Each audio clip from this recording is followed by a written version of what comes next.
Dernière vidéo concernant l'oxydoréduction.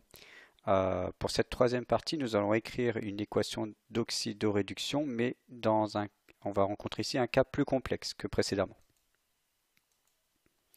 Alors, on va écrire l'équation de la réaction d'oxydoréduction entre les ions dichromate Cr2O7 et l'éthanol C2H6O en milieu aqueux acide. Les couples oxydoréducteurs qui nous sont toujours donnés dans ce genre d'exercice sont les couples Cr2O7 Cr3+, et C2H4O2 C2H6O. Alors, on a toujours l'oxydant à gauche et le réducteur à droite pour chacun des couples. Les réactifs, ce sont les espèces chimiques qu'on voit dans l'énoncé, c'est-à-dire l'éthanol, C2H6O, qui est réducteur pour ce couple, et les ions dichromates, Cr2O7 qui sont oxydants pour le premier couple. On va s'intéresser à la demi-équation qui fait intervenir ce couple oxydant-réducteur, donc C2H4O2, C2H6O. Comme l'éthanol C2H6O est réducteur, il perd des électrons. Donc on écrit la demi-équation suivante, C2H6O donne C2H4O2, l'espèce oxydante, plus un ou plusieurs électrons. On va voir par la suite. Alors, pour ajuster cette équation, on voit dans un premier temps qu'on a le même nombre d'atomes de carbone. Donc on n'a pas ajusté le nombre d'atomes de carbone. Il faut ensuite ajuster les éléments oxygène et hydrogène. Or, on s'aperçoit qu'on va rencontrer une difficulté. En effet, ici, on a un seul atome d'oxygène et là, on en a deux. Or, si j'ajoute un 2 devant C2H6O, ça modifiera le nombre d'atomes de carbone. Ce qui viendra modifier ici, on sera obligé de mettre un 2 devant C2H4O2, ce qui va à nouveau modifier le nombre d'atomes d'oxygène. Et en fait, on va être confronté ici à quelque chose qui ne s'arrête pas. On ne va jamais réussir à ajuster les oxygènes. Donc, on est obligé de faire intervenir ici l'espèce chimique H2O. On a le droit, on peut le faire, puisqu'on est en milieu aqueux. Ça veut dire que le milieu contient des molécules d'eau et ces molécules d'eau peuvent participer aux équations. Alors, on voit que ici on a deux atomes d'oxygène, donc cette molécule d'eau, il est judicieux de la mettre à gauche, comme ça. On peut ajuster le nombre d'atomes d'oxygène. On aura deux atomes d'oxygène.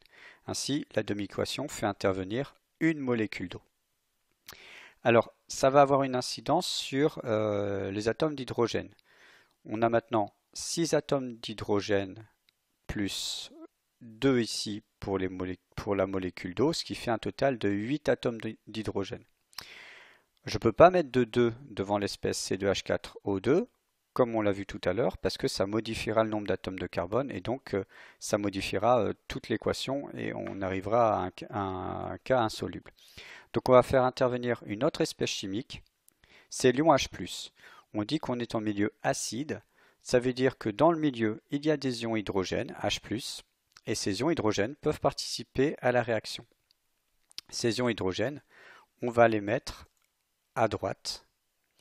Comme nous avons 8 atomes d'hydrogène ici au total à gauche, je vais ajouter un 4 devant les ions hydrogène, et donc on aura 4 ions hydrogène plus 4 atomes d'hydrogène pour cette molécule, ça fera 8 représentants de l'élément hydrogène.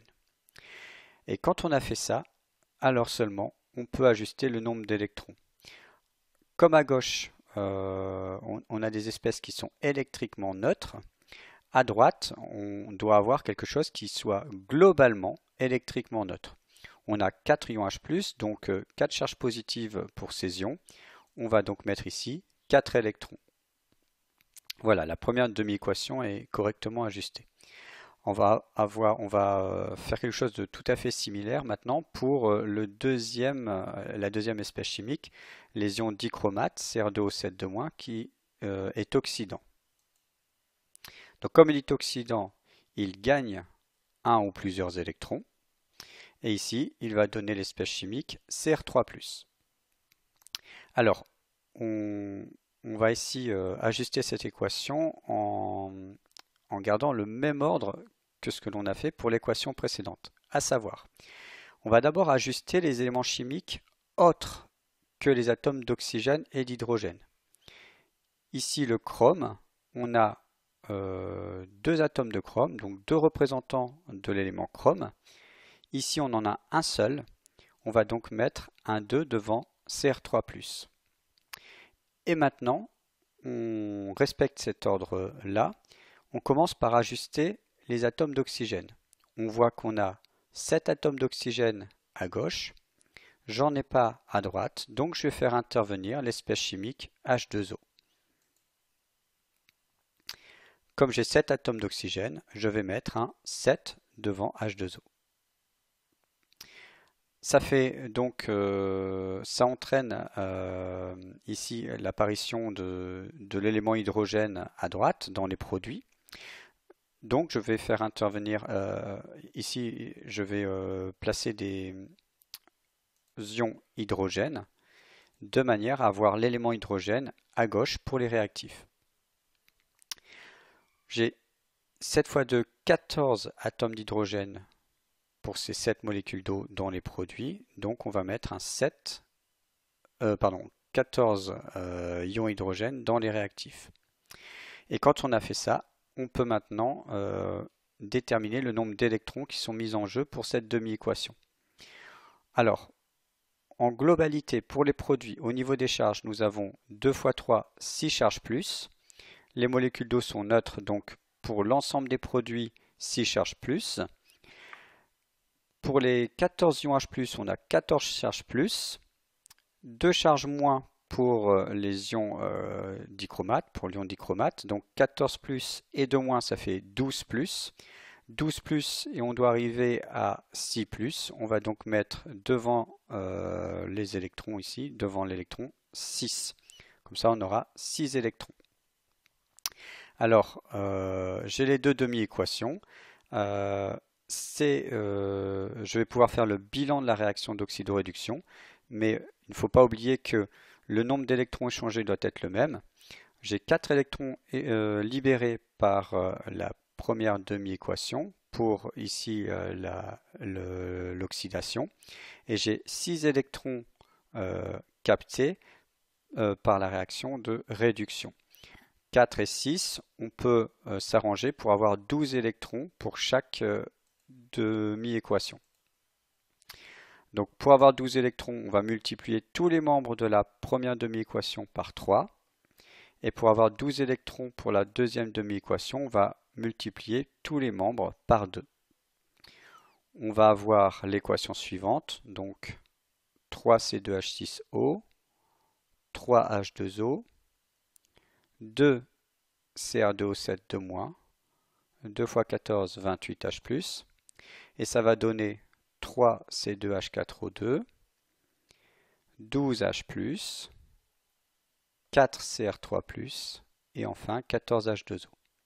Alors on a presque terminé. On voit qu'on a les ions hydrogène H+, à la fois à gauche et à droite de l'équation. On peut regrouper tous ces ions H+ du même côté, à savoir ici au niveau des réactifs. Et de même, pour les molécules d'eau, on les a de part et d'autre. 14 molécules H2O parmi les produits et 3 molécules H2O parmi les réactifs. On peut donc regrouper toutes ces molécules d'eau dans les produits. On aura donc l'équation finale suivante. Donc 28H+ moins 12H+, ce qui va faire 16 ions H+ dans les réactifs. 14 molécules d'eau moins les 3 molécules d'eau ici, ce qui va faire 11 molécules d'eau. Voilà, l'équation bilan et l'équation d'oxydoréduction est établie. Et donc on peut rappeler la méthode pour terminer. Donc lorsque j'ai une demi-équation où je rencontre des difficultés pour ajuster parce que il y a des éléments chimiques comme l'oxygène et l'hydrogène qui interviennent d'un côté et pas de l'autre, je peux faire intervenir les espèces chimiques H2O, puisqu'on est en milieu aqueux. Et s'il est précisé qu'on est en milieu acide, on peut aussi faire intervenir l'espèce chimique H+. Il faut bien respecter cet ordre. D'abord, ajuster les éléments chimiques autres que l'hydrogène et l'oxygène, puis ajuster les oxygènes, ensuite les hydrogènes, et on termine par déterminer le nombre d'électrons mis en jeu dans la demi-équation. À partir de là, on peut établir, à partir des deux demi-équations, on peut donc établir l'équation d'oxydoréduction.